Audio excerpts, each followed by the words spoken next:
guys, good morning! Happy Wednesday! Ano ngayon, March 11, pupunta kami ng Gulayan dun sa may Fairview, malapit dun sa dati naming apartment. Malapit lang naman dito, mga 5 minutes drive lang. So first time namin pupunta dun. Actually, nung bago pa lang kami dito, sinabihan kami na merong Gulayan dun every Saturday. Tapos nakita ko sa TikTok, may nag-post kasi na Pinoy din dito sa Cayman, na nag-open daw ng Wednesday at Saturday ng 10 AM. Hindi ko sure kung 10 AM pa yun o 9 AM yung nabasa ko. Sana makaabot kami ng gulay doon. 9:39 na. Samahan nyo kami pupunta doon at namimiss na namin. Sana maraming gulay doon, no? Yung mga dahon ng kamote. Namimiss namin kasi daw ng alugbate, ano pa ba ang wala dito? Tsaka dahon ng ng sili. Namimiss namin dahon ng sili. Yung favorite pang tinola. Dito kami dati na nakatira. Nakakamiss naman dito sa neighborhood. Ang ganda kasi dito, ang tahimik. Malayo sa hospital yung hindi mo siya pwede lakarin. Kailangan nyo ng sasakyan. Hindi pwede sa amin ni Chris kasi pag may work siya, tapos may work ako, kailangan namin ng sasakyan pareho. Yan, sana meron. Meron ba? Dami nakapark. Dito ba yun? Ay, hindi. Eh, dito yun. Dito yun daw. Dami na nakaabang. Dito ba? Hintay tayo. Wednesday ba? Oo, Wednesday. Baka yun yun, naghihintay. Doon ka, ano ka ang... Ano ba yun? Oo. Balik lang tayo eh. Oo. Kasi doon naman tayo dadaan mamaya. Sige. Mag-park ka sa medyo ano lang, hindi mainit. Pwede tayo mag-park doon sa dati nating apartment, doon sa labas lang ng... Dito kami nagpa-practice ng driving bago kami dito. Naalala ko tong nililikuan ko lagi. Ganda dito yung neighborhood. Yan guys, maraming naka-park doon sa ilalim ng na yung puno. Nag-aabang din yan sila ng ng gulay. So nandito na sila. Kaibaba na nila yung gulay nila.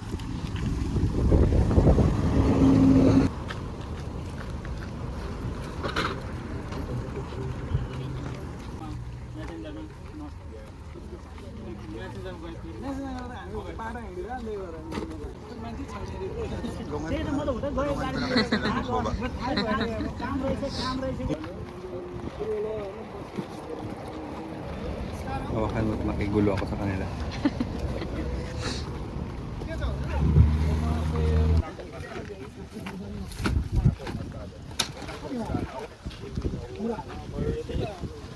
Plenty things yan. Yes, may daw. Daw nakamuti doon.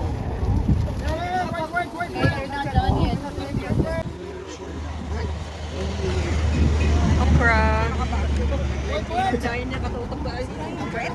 Grabe naman to. Agawan pala to. Okay naman, marami naman. Kailangan ko ng okra. Give me 1 second and put the box right in. Okay. Things just to wow, I like those two, they're nice. Oh, nice. Fight kami dito. Give me some. Shit, me and them over there. No, God mercy. Handa makipaglaban to sila. Share this. No, we're not getting none of them.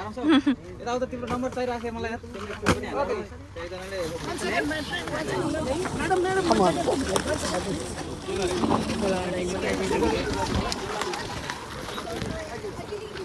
Papaya! May papaya! Ano ba? Alugbate. Ganyan. Ano, which one? Okay na akin. Ang daming ganyan, no? Oh. Sa inyo po yan lahat? Opo, opo. Lahat? Opo. Ay, sige, sige. Kunin. Ay, daw. Okay na. Ayan, alugbate na. Ay, ko pala yan. Gagawan pa tayo dalawa. Dahon ng ano. Ito daw. O, diba? Ilan ka na pa, oh? Ito pwede to i-frozen. Hindi kalabasa. Okra lang sana gusto ko eh. Para gusto ko okra. Sige. Nilabuhan pala ito tayo.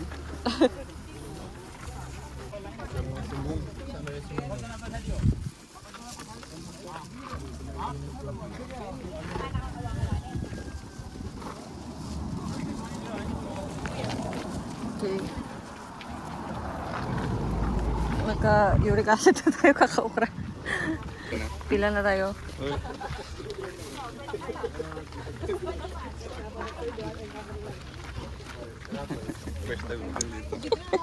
Enjoy ka ba paggagawan? Saging nung nga, saba. Yan, okay na yan.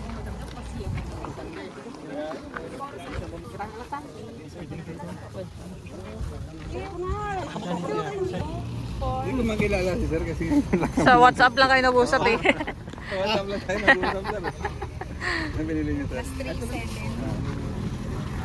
First time namin namili dito sir. First time namin namili. Doon ka pa rin? Last 4, 6. Ay, thank you po sa bag. Ilan po natin magkakasama? Ilabas mo na. Ito lang to. So, pwede mo na po mag-ilo yan. Ano nangyari? Bakit? May nabasag ba na ganito? Ay, galing dito. Nahulog. Na-open. Oo, may kasama sila. Plus 2, 4, 6, 8, 10, 12, 22. 22 na tayo. 22 plus 4, 26. Ito, dos.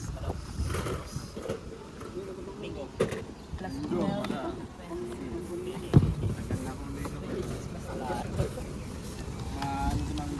Ano pala lahat na sitaw eh. 5.4 times 51. Si Muji, inano yung bike ko si bibinta rin sa kaibigan niya. 51.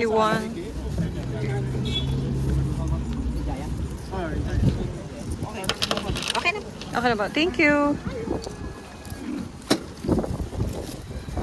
Happy ka today. Ang saya naman makipag-agawan ng gulay.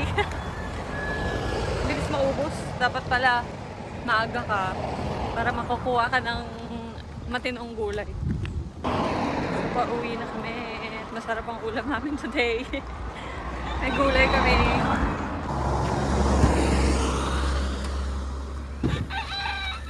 Meron pa ba tayong mga, wala tayong mga kamakamatis na yun? Wala, bili tayo. Meron doon, kaya lang hilaw. Isda na lang kulang. Sobrang mahal ng isda dito, guys. Hindi ko ba alam ba't kaya ganun, no? Ba't nasa isla kayo? Baka kasi madaming Kulang mga oh. fisherman. Kulang yung supply. Madaming demand, kaya sobrang mahal. Makakabili ka sa ano na medyo mura, sa grocery. Yung frozen.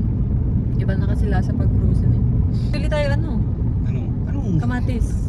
Anong? Sa ShopRite. Kain tayong gulay. Pero, namimiss ko nang kumain ng ano. Nilabuhan tayo today. Eh, sige. Wala tayong shrimp. Bili tayo sa Foster. Here. Poster na lang tayo eh. Sarap. Mag-Foster na lang. Tara. Let's go. Mag-Foster tayo. Bili tayo ng shrimp. Tsaka ano na rin, isda. Sige.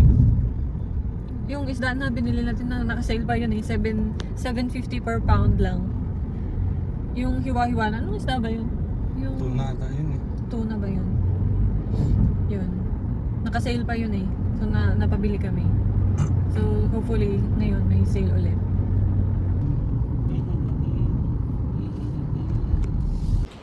Kamusta naman ang init, Doy?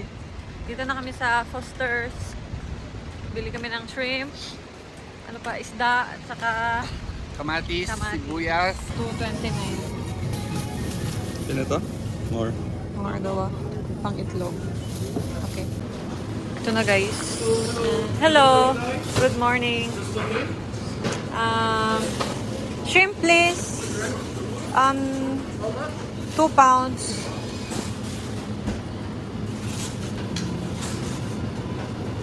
Tignan nyo yung presyo. 19 per pound. Itong isda na to. Sibas, 40 dollars. Ito. Ocean. Salmon, 14. Ano mo? Isda. Eh, yan itong Fresh. Kuha tayo? Sige. Sige, yan na lang Pero isda papan. natin. 2 pounds. This fish. Fresh fish? Yes. Minsan ka lang makakuha ng ganyang fresh.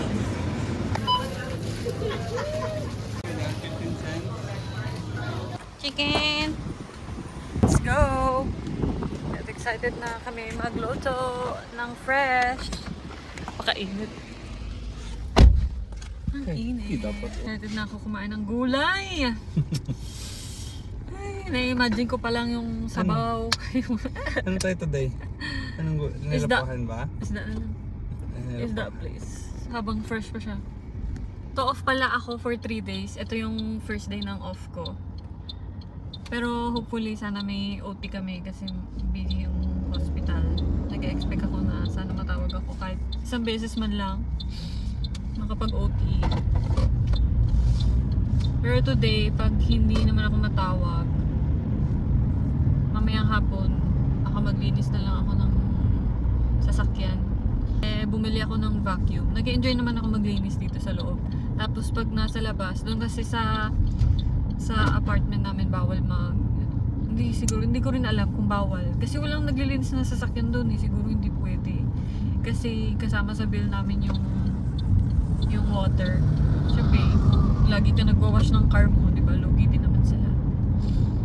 Kaya yun. Siguro na-shock lang namin na bawal doon. Ilang beses ka ba magugas ng car? Mga 2 beses sa isang buwan. Ganun. Sila malulugi. Kasama naman na lahat ng bills. Actually, tanungan natin yan kami, Pearl. Baka hindi lang trip ng mga kasama namin sa apartment na maghugas ng car nila. Pero minsan kasi ang sarap maglinis ng car. Eh, malit lang naman sa sasakyan namin, hindi naman siya mahirap linisin. Kaya nga ako bumili ng vacuum para kami na mismo maglinis. Ganito din pa kainit sa Pilipinas. Ganito, no? Sa probinsya namin, sa Antique. Mainit din, pero parang iba yung init dito eh. Doon kasi mahangin. Thank you, Dong, for cooking. Thank you so much. Ang sarap ng ulam namin. So fresh. Tapos, meron kaming isda. Ang pritong isda. Masarap na isaw-saw sa toyo na maraming sili. Kain, guys. Yung rice pala namin, guys, nilagyan namin ng lentils tsaka quinoa para added fiber. Kain.